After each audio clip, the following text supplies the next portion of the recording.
Welcome back to this exploration and deep dive into the book, What Happened to You, as a guide and contemplation within the context of traditional yoga and meditation. I hope by now you realize that I am covering just a few of the key points in each chapter just to pique your interest and want to read the book. In this chapter, I will focus on what Dr. Perry describes as understanding how our patterns of stress can influence our regulation, and how this is key to understanding that what happened to you is connected to your health across all domains, mental, physical, and social. In the practice video, we will explore movement and breathing practices to help reduce an overstimulated stress system. Yoga is a holistic system for overall health.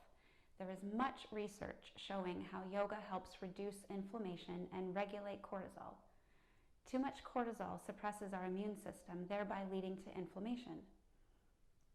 Inflammation is elevated when we have a heightened or sensitized stress response system. Research shows that a regular practice of yoga increases the level of brain-derived neurotrophic factor, BDNF, which is a protein that acts like a fertilizer for the brain, stimulating the formation of new brain cells. New brain cells increase the likelihood of new experiences and habits. This cognitive improvement also helps counter depression and anxiety. One such study was conducted at Boston University Medical Center as a randomized controlled trial, which is the gold standard in research. They found that one of the mechanisms through which yoga improves mood is by increasing the activity of the GABA system. GABA is an amino acid neurotransmitter, and a low level is considered a contributing factor in mood disorders. And there is a ton of research showing that meditation, like we do in these practices, enhances and creates new neural connections in the brain. Pretty cool, right? Okay, now moving on. In this chapter, Oprah says there is a difference between thinking you deserve to be happy and knowing you are worthy of happiness. I think this further explains what she started off saying at the beginning of the book, which is where she says, we come into the world with an innate sense of wholeness. We don't start out asking, am I enough? Am I worthy? Do I matter? When we give ourselves a chance to slow down, listen inward, and reconnect, such as we do in these practices, we give ourselves the opportunity to re-experience and remember that innate wholeness. In the practice video for this chapter, we will be doing some standing poses. These build our strength and recharge our energy. When we feel our strength in our bodies, especially using our legs, we give our brain and nervous system the message that we are safe, we are firm in our foundation, and we can be fluid and dynamic to respond to the inevitable fluctuations that will occur around us as well as within us.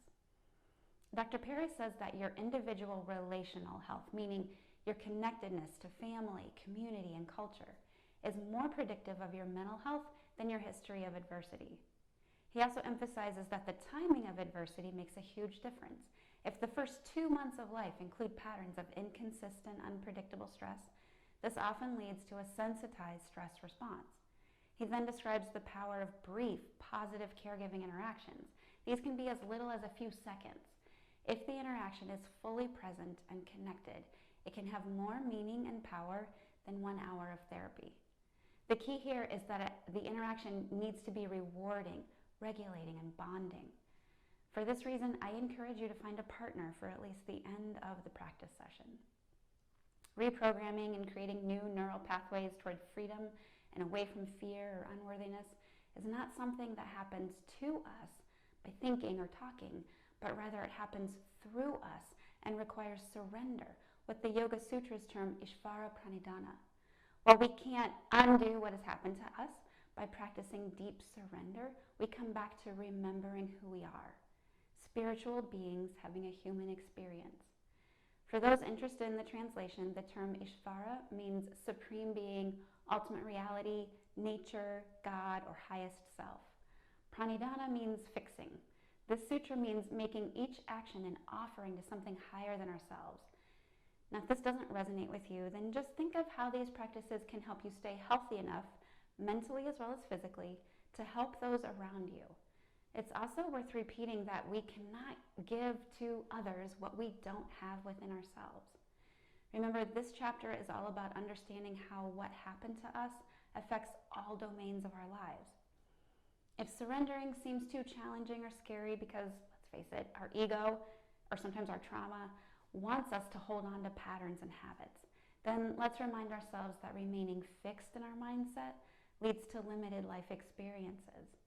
Surrendering to what will be, while this requires trust and connection, it will ultimately lead to freedom.